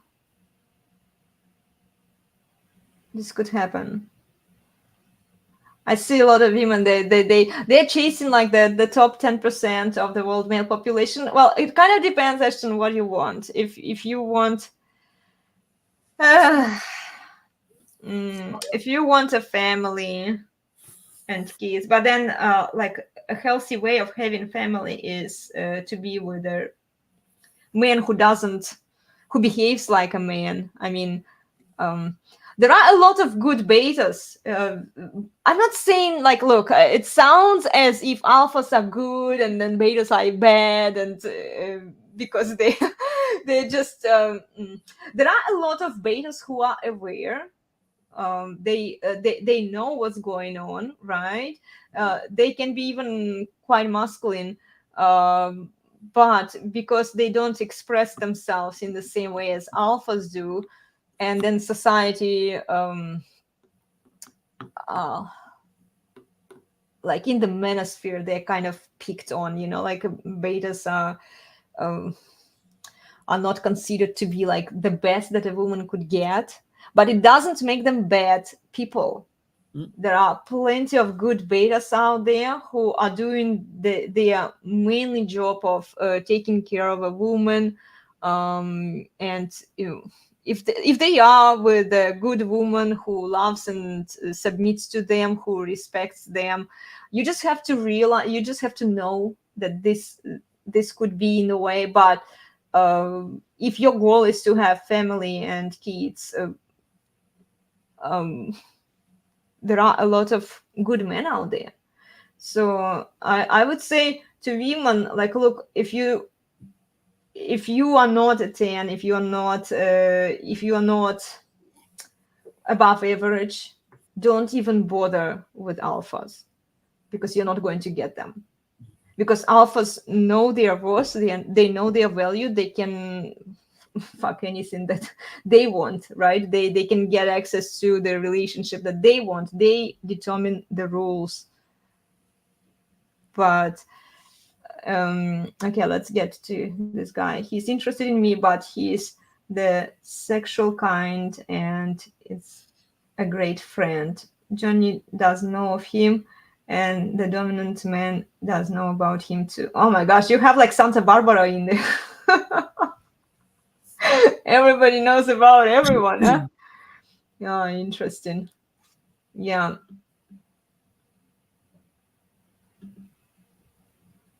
You might also end up in the category of don't marry this girl, she'll cheat on you with a dominant guy who hates commitment. She might. Yeah.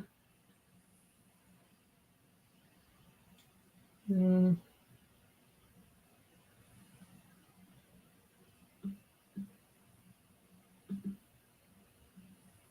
Bossman, listen to me, they respect me. So I can understand one, you know, being attracted to two different people and for different ways, but it sounds, you know, you've said yourself, you don't know what it is you want. You need to sort of ask yourself what it is you actually want. Yeah. And a really good way of like self-reflection is, you know, you be like, I want this, and then ask yourself why. Why do you want that? Because if once you commit, Ashton, the answer is, then ask again why, and just keep doing like that, and you will find your clarity and what it is that you're actually wanting. Yeah, I agree with Emma. And also, once you commit to a guy, let's say it doesn't matter whether he's an alpha or a beta, right? Or a dominant man, or the man who pedestalizes you, right? You stay with this man. You need to know that it's not just temporary, how a lot of women say, oh, the first marriage, I'll just pop up a keto and then milk this guy, and then I'll find myself a real man, like who will make me wet, right? Who will provide me with all of the tinglies I can get. No, once you make your choice, this will be your choice. So it's a very important decision for you that you need to make. And I can't tell you what you should want, because I'm not you. I know that I wouldn't be able to live with a man that I can't respect. But I also have seen a lot of families, a lot of women, they choose the providers, they choose the well, all men kind of are providers, right? They choose the less dominant type of man. Some families stay around, but it depends on the woman what she wants. If she wants a family, commitment, and consistency, women have become kind of delusional, kind of being a nice word here, because they want it all, right? They want a man to be this and that, but they don't realize like at what expense and what they need to bring to the table too. So we are talking about how a man should treat you, but you also need to treat a man in a nice way, regardless of what man you choose. You choose a man, you submit to him, even if he doesn't have a super masculine dominant presence out there. Yeah. And this is what women don't want to hear. They think that, oh, if I choose this pedestalizing man, I will control him, I will rule him, I won't have respect for him. No. You choose a man, you commit to him 100% without question. And yeah, this is something I think women are going to struggle with. Okay, let's see. We have Somebody new here. I can't say your name. What accent is this? Oh, I'll let you guess. I'm not going to tell you. If people can't detect my accent, it means that my accent is not that horrible. Or maybe it's mixed. I lived in multiple countries, so it got mixed up. I love your accent. Thank you. It's so funny. Well, thank you for joining us. Brooks. Okay, I don't know how to pronounce your name. No idea either. Where are you from? With that kind of name? Ukrainian. Okay. Yeah. You are from Ukraine. Interesting. Okay. I fear. Okay, this one is interesting. I fear I'm possessive and obsessive. They are two special men, and I fear letting go and never seeing or hearing from them again because they helped me with mental issues I had this past year. Well, I don't know what to tell you, Ash. I really don't know. I'm not a psychologist. And it looks like you have a lot of drama going on. I fear that you're going to be the one that ends up getting hurt. And I'm sorry to say that. Or is there an option of an open relationship and then you can... Well, she kind of inclines towards the open relationship, I think, like obsessive and possessive. Look, I'm pretty possessive in regards to my husband, you know. That's your right. Yeah. I don't know what to tell you. It depends on what you want. If you want a family with kids, like technically any man who can provide you security, protection, parenthood, investment would work for you. Okay? But then if we are diving in deeper, what will make you happy, then I think that obviously being with a dominant man would be the best option. But since he's not interested in you, you're still young. Wait for another one to show up. Why are you in such a hurry? You are in your 20s. You still have time. I mean, don't fuck it around. Don't be like a whore on OnlyFans or on one of those Instagram porn stars. You know, like it fascinates me how women, especially fitness instructors, who are teaching one-on-one classes. This is why I don't teach one-on-one in the gym. I don't do it. I only teach group classes. They post themselves like naked or like cover their nipples with the stars, you know. Very creative way. There's no need for naked yoga, is there? You are still a whore for doing this. Because you don't even go on your OnlyFans account. Go do it there. Why the fuck are you doing it on Instagram when there are a lot of teenagers, you know, where there are a lot of kids watching that stuff? Like, seriously. I'm not for, like, censorship per se, like 100% censorship, but there should be some limits, something that there's some social norms that would tell you, hey, lady, maybe this is not such a great idea to expose yourself naked out there. Maybe people will judge you for it, and they will be right to do so. Yeah.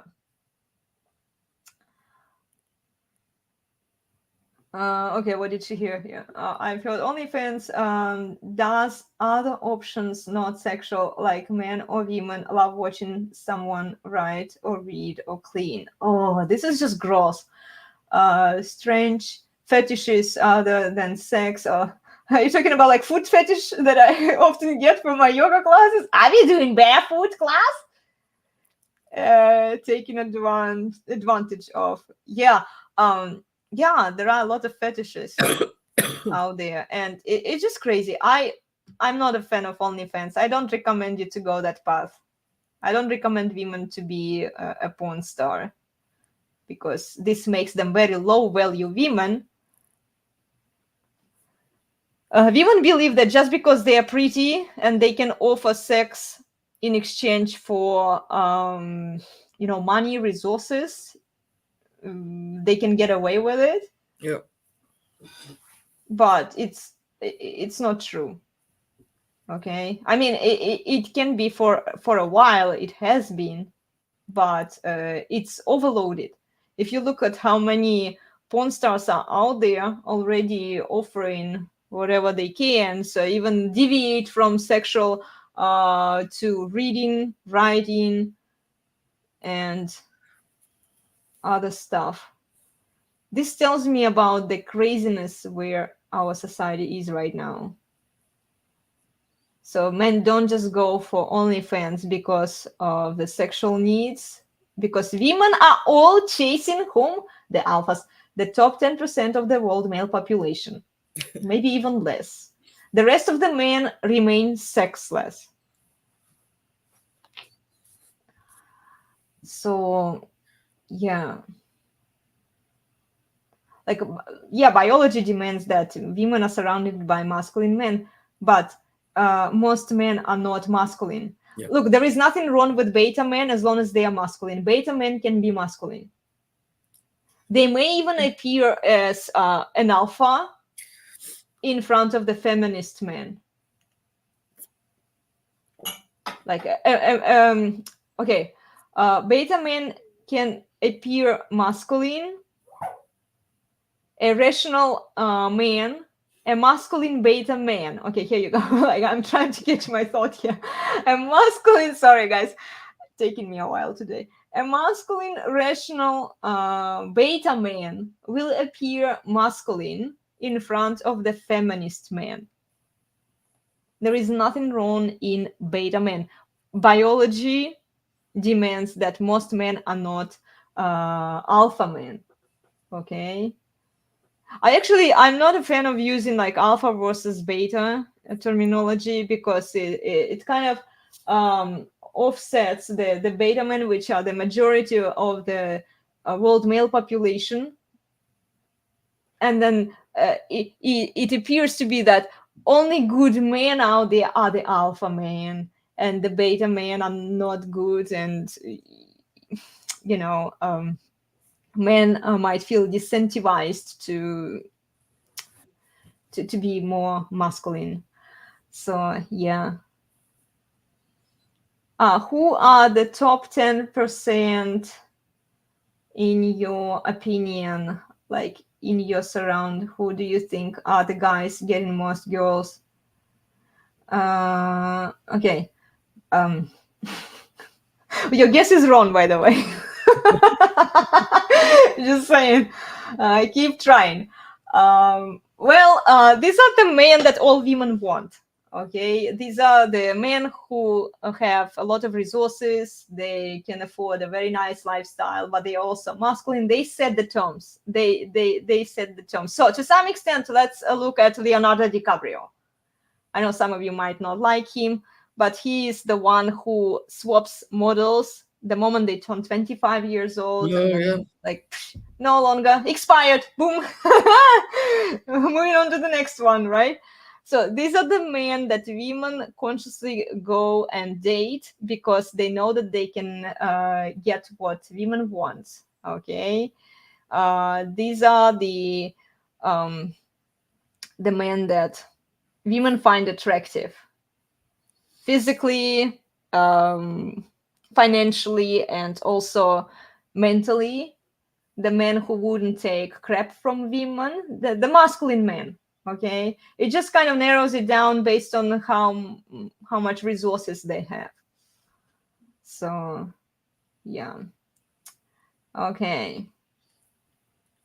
Ash has said that Johnny was open to an open relationship until she figured I see. Okay, open relationship. Well, I mean, if it works for you, then that's yeah. I've meant no offense tonight, Ash, with anything I've said, so please don't think I have. Yeah. Oh God, thank you for reminding me. Guys, read the disclaimer, okay? I did mention it before we started this video. We are not here to attack you personally or anything. We are just talking based on what you give us, okay, on the information you provide. So any advice that you take, if you choose to take it, you're taking it at your own risk, at your own discretion. We are not going to be liable or responsible for any decisions that you decide to make, okay? So that you know. Okay, someone you know or someone you found attractive around you. My husband. I don't know. There are. I talk to rational men. I find them attractive. Like Apiso, he is in his 60s, but he is very attractive. He has very deep voice, and you know. Oh, and he even mentioned that a lot of girls would want to have a relationship with him. Maybe not a relationship; it's too big of a say, but maybe have sex with him. And yeah, but he's married. He has a family. So you see, like these kinds of men. And by the way, read his book. Okay, I gave reference to his book earlier in today's conversation. And then Glenn Lawrence is very masculine too. You know, there are red pill guys. Those red pill guys. Those red pill guys. They are pretty high value and you know, very rational. My criteria on judging man, it's based on his intellect. You know, I will never go for the man who is stupid, you know, who is not intelligent. Yeah, I'm the intelligent chaser. And look, for each woman it's going to be different, because hypogamy is not a straitjacket. We will want different things in each man. This is why, like, what works for me may not work for Ashton. Maybe she wants a man who will behave differently. Okay. She wants all of them. Sorry, Huh? I'm joking. She wants all of them. Yeah, right. Looks like she's like she wants. Well, and this is the path into the OnlyFans girls, because they can't make up their mind. They kind of like, oh man, you know, oh, this man is this man is that. You know, at first they start enjoying, but then they kind of hate it and whatever. You know, I don't care about the OnlyFans girls. Yeah. Good. Okay. Very interesting show today. Yeah. I like your questions, guys. Bring up your questions. Okay. Oh, and then join us for more conversations with Glenn Lawrence. We will talk about church and Christianity and how the Bible was twisted. We already touched up on that today. We talked about hermeneutics today a little bit. If you want to dive in deeper into that topic, check out the previous videos with Glenn Lawrence. And we are going to do more videos with him, okay? Because I have more questions about church and values. And if you have questions, ask me, I'll ask him, okay? Like Melody today asked what's evangelicals, and yeah, because I'm not a church expert. Yeah. How do you go into red pill? Do you make red pill videos? Yes, I actually do. I am in the red pill, guys. Your stream showed up on my feed. You are French. Nice guess, Patron. It's so funny. Well, I'm glad nobody called me German yet. This would be funny. Yeah. Love your discussions with Glenn Lawrence. Yeah, he is very knowledgeable, and if you want to know more about the Bible, how it's been twisted and interpreted, what the Bible actually is saying, and how to apply what the Bible says in a secular world in practice, these are a few ideas that we are going to dive in deeper with Glenn in the upcoming shows. Okay, so join us for those. And as always, bring your questions. Glenn loves questions. Okay, He will talk nonstop unless you bring him the questions. So you have to stop him kind of with your questions. Okay.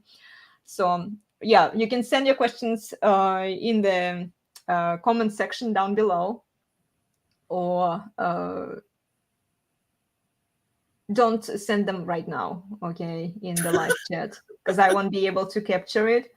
Yeah, I'll just, if you write down your questions under the video after we are done, I will take a picture of it and then I'll send it to him so he can prepare, do some homework if he needs to. Well, anyway, guys, thank you so much for joining us. It's a long one today. Surname you have in French, but I guess Hungarian or Dutch. What country you're from? Oh my gosh, this is so funny. Yeah.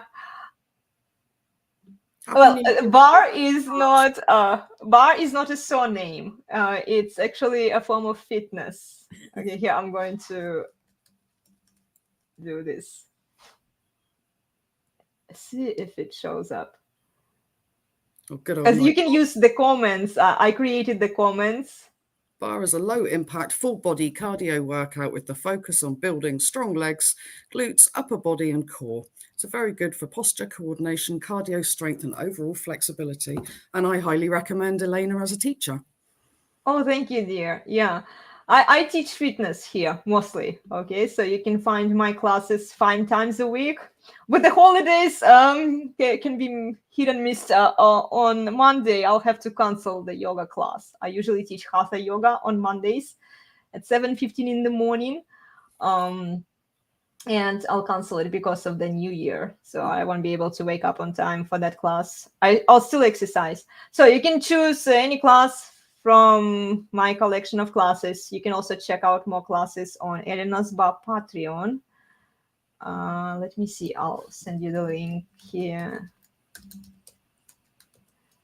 There are over 1,007 classes there right now. And they are being updated 5 times a week. Okay, so join my program there, and it's a cross-training fitness program. So I teach different genres, different workouts every day. So we do different yoga styles 3 times a week on Mondays, Wednesdays, and Fridays, and they are all at the same time at 7:15 in the morning. And then on Tuesdays I teach barre. And on Thursdays, I teach Pilates. It's good for building strengths and also flexibility.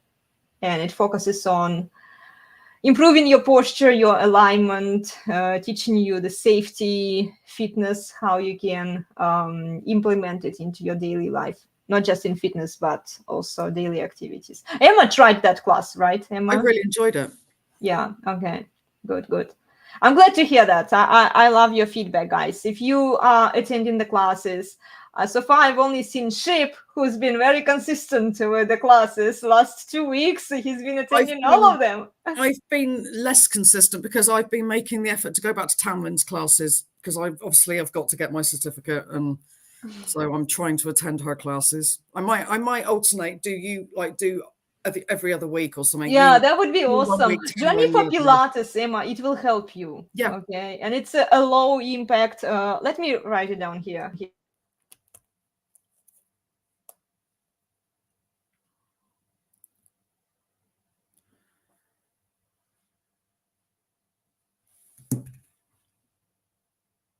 I can't hear you. You've muted yourself. I still can't hear you. Oh, sorry, I muted myself by accident. What's going on? Yeah. Please don't leave me like that.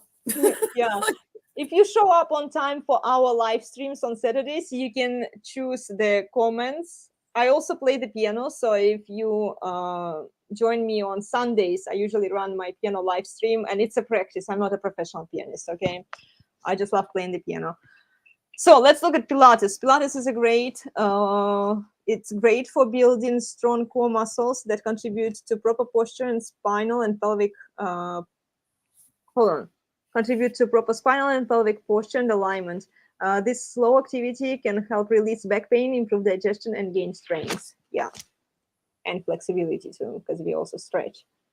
So, yeah, join me for the other activities that we do here on elenasbarre YouTube channel. And occasionally we do the community yoga or Pilates classes with Emma, who happens to be a yoga teacher. Oh, she's. Did you finish your Kundalini class? Can I call you a Kundalini? Yeah, I did the Kundalini. Nice. Okay, so yeah, she can teach Kundalini, and we after the holidays we will run a class with you.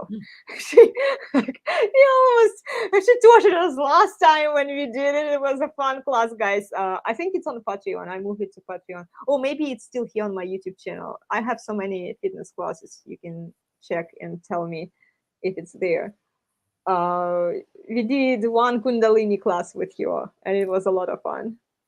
Yeah, so we will record a class.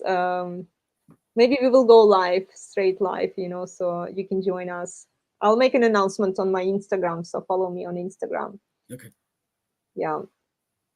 So that's Melody is there. I want Melody there. It would be cool to have you, and then you, and then we'll have fun.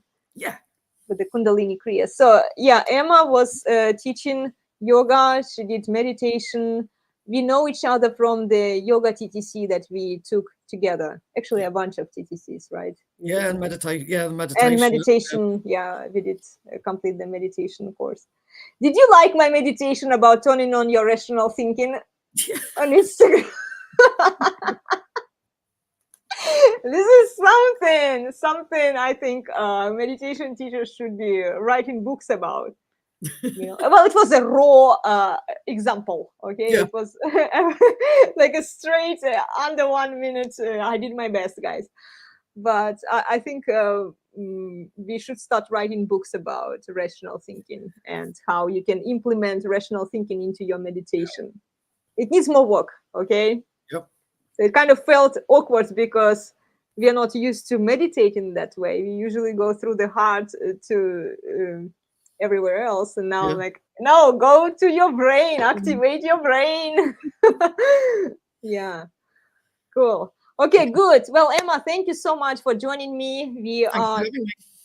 Yeah, it's been a long show today. I really enjoyed it. I enjoy your questions, guys. Join us, okay? It's always fun to have you. And you have some resemblance to Pearl. Well, if you can you write down? Are you still there? STH.